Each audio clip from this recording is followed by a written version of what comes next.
আসসালামু আলাইকুম everyone, welcome back to my channel Shefa's blog. আশা করছি যে যেখান থেকে আমার ভিডিওটি দেখছেন আল্লাহর অশেষ রহমতে আপনারা সকলে ভালো আছেন। আলহামদুলিল্লাহ, আমরাও ভালো আছি। নতুন একটি দিনে নতুন একটি ভিডিও নিয়ে আপনাদের মাঝে চলে এলাম। আজকের এই ভিডিওতে আমি শিশুদের নিয়ে কিছু কথা আপনাদের সাথে শেয়ার করতে চাই। আমার এই কথাগুলোর মধ্যে যদি কোনো ভুল হয়ে থাকে তাহলে প্লিজ আপনারা ক্ষমা সুন্দর দৃষ্টিতে দেখবেন। আর এই কথাগুলো আমার একান্তই ব্যক্তিগত মতামত। আপনাদের মতামতের সাথে আমার এই কথাগুলো নাও মিলতে পারে, তাও বলছি প্লিজ ভিডিওটা শেষ পর্যন্ত দেখবেন। পৃথিবীর সকল বাবা মায়ের কাছে সন্তান হলো আল্লাহর দেওয়া শ্রেষ্ঠ উপহার। সবচেয়ে সুন্দর উপহার যা আপনি আপনার সন্তানকে দিতে পারেন তা হলো ছোট থেকেই দায়িত্ববোধ আর স্বাধীনতা। দায়িত্ববোধ হলো শিশুকে ছোট থেকেই শেখাতে হবে কিভাবে আত্মনির্ভরশীল হতে হয়। বর্তমান সময়টা হলো প্রতিযোগিতার মতো। এই সময় যে যার আগে যেতে পারবে সেই ভালো থাকবে, আমরা তা মনে করি। আসলে কি জানেন, একটা বাচ্চা যখন ছোট থাকে তখন আমাদের যত স্বপ্ন, যত ইচ্ছা সব কিছু তার উপর চাপিয়ে দেওয়া হয়। সেই শিশুটার মনের অবস্থা কি সেটা আমরা কখনোই জানতে চাই না। এ কারণে কিন্তু অনেক বাচ্চারা আত্মনির্ভরশীল হয়ে উঠতে পারে না।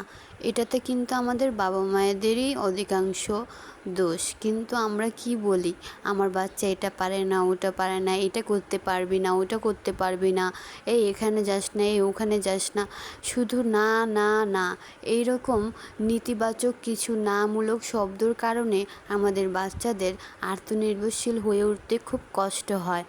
আমরা আমাদের বাচ্চাদেরকে সবসময় চেষ্টা করব ইতিবাচক কিছু শব্দ দিয়ে তাদেরকে বোঝানোর জন্য।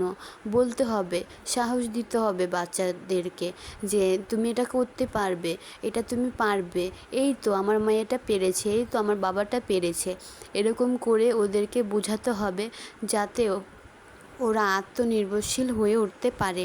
এতে করে কিন্তু বাচ্চাদের মা আত্মনির্ভরশীল হয়ে উঠতে অনেক সাহায্য করবে। আমি আমার বাচ্চাকে কখনোই বলি না যে তুমি এটা করো না, ওটা করো না, এখানে যেও না, ওখানে যেও না, টিভি দেখো না, মোবাইল ধরো না। এগুলো বললে ওদের মাথায় একটা চাপ পড়ে যে আমার মা বলতেছে শুধু না না না। তখন ওরা কি শিখবে? তখন ওরাও শিখবে যে সব সময় না না না, ওরাও শুধু না নাই করতে থাকবে।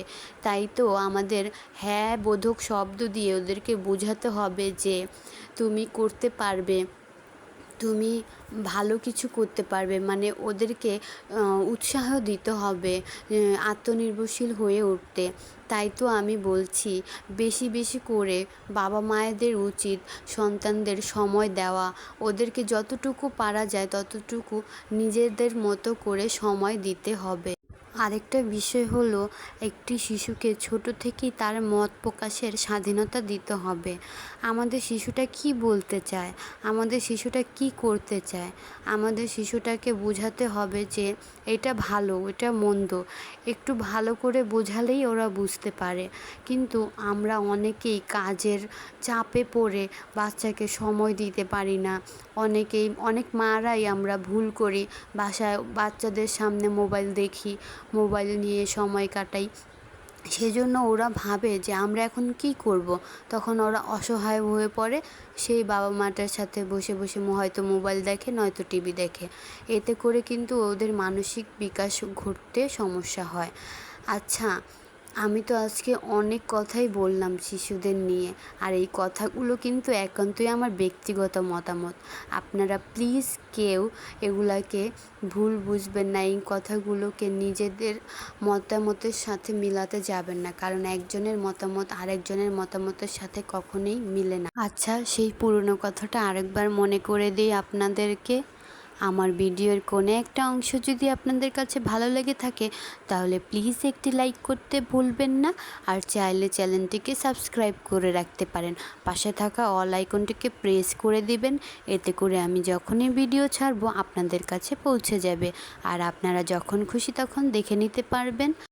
আর যারা যারা অলরেডি আমার চ্যানেলটি সাবস্ক্রাইব করে রেখেছেন তাদেরকে জানাচ্ছি অসংখ্য ধন্যবাদ। আমি হয়তোবা খুবই ছোট একজন মানুষ, তারপরও যে বাচ্চাদের নিয়ে এত কিছু বলেছি তাতে আপনারা কেউ কোনো কিছু মনে করবেন না।